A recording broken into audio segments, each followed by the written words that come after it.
Bella a tutti ragazzi, ben ritrovati in un nuovo video. Aspetta, c'è mercato, ma il napoletano, come state? Vai giù, spero tutto bene, vai giù. I capelli stanno continuando a crescere. Mamma mia, vai giù, la sfida che mi faccio crescere barba e capelli fino a che il Napoli non vince 5 partite di fila, sta andando a gonfie vele. Vedete qua, no? Magari dopo che questa sfida è finita, ehm, vi svelo magari qualche aneddoto su questa cosa. Cioè, oggi cioè, ve ne rendete conto? Ne ho tantissimi. Cioè, guardate qua. Cioè, io mo non mi sono, cioè, non mi guardo dallo specchio da un botto, no? Mi asciugo solo i capelli allo specchio, però non ci avevo mai fatto caso a questa cosa. Cioè, guardate qua, quanti ne tengo. Cioè, sono sorpreso. Scusate se ho perso un po' di tempo per questa cosa, però, cioè, sono veramente sorpreso. Cioè, mi vedrete come quel tifoso del Manchester United con i capelli così, tutti verso l'indietro. Cioè, veramente, vai giù. Vabbè, come avete visto dal titolo e dalla miniatura, in questo video andremo a parlare di nazionali, di come vedete nella miniatura la nazionale francese e italiana, ma parleremo di quasi tutte le nazioni che andranno magari al mondiale oppure di questo girone dei playoff. Allora, partiamo subito dalla nostra Italia. Allora, come vedete qui Giova, vabbè,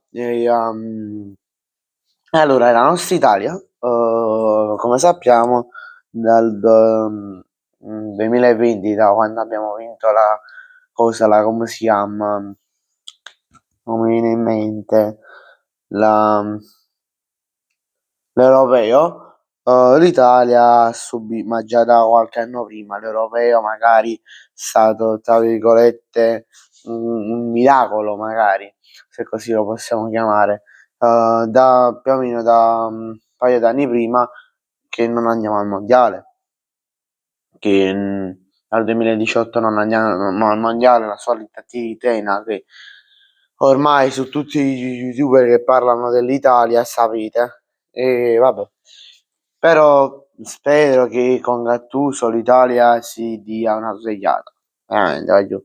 Spero proprio che la nostra Italia si dia una svegliata con questo, se passa con questo nuovo mondiale. Poi, intanto sono usciti pure i sorteggi per il prossimo, per la prossima Nations League. Vabbè, poi, ragazzi, la Germania.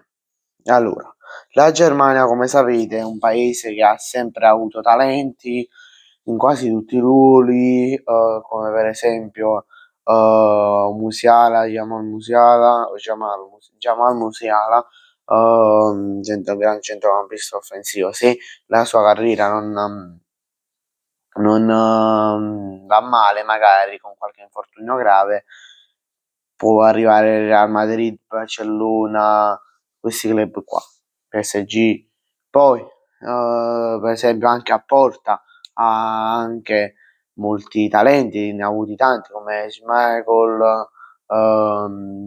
Neuer, che adesso si è ritirato dalla nazionale tedesca, e poi per esempio Ter Stegen, gran portiere, anche se in questo momento sta facendo un po' di alti e bassi con il Barcellona. Sì, col Barcellona infatti è stato anche ceduto, adesso non mi ricordo precisamente a chi, se non sbaglio all'Espanyol, fatemi sapere qui sotto nei commenti. Poi la Francia come la Germania ha quasi sempre ha avuto dei talenti rispetto all'Italia che da tanto che non li produce più. Magari possiamo parlare di per gara, però per gara per giocare titolare, hai aspettato che mezza squadra del Napoli si infortunasse, se no non aveva neanche 90 minuti nelle gambe. Vabbè, vabbè. Poi la Francia, per esempio, come vi piace questo taglio così? Aspettate. Cioè, è un poco strano, però c'è gente che si fa questo tipo di tagli. Vabbè, stavo dicendo, allora, per esempio la Francia a livello di porta non è che ha tenuto sempre tanti giocatori buoni, magari Upamecano se non sbaglio è francese, a livello anche offensivo ne ha tenuti tanti, ne ha tenuti tanti. Esempio recente è Kylian Mbappé, poi nominandone, nominandone un altro è Mike Maignan, per esempio, un portiere e molti altri. Bene ragazzi, grazie a tutti per la visione, ci vediamo in un prossimo video, magari in un prossimo video in cui parlo di modi nazionali, di altre nazionali che in questo video non ho citato, ma vabbè, questo video vi ricordo che è stato fatto in collaborazione con The World of Football e il canale WhatsApp Mondo del Calcio, e vi ricordo di iscrivervi al canale e lasciare un bel like, e troverete questi canali WhatsApp che vi ho nominato in descrizione con il gruppo WhatsApp che troverete sempre in descrizione. Ciao, a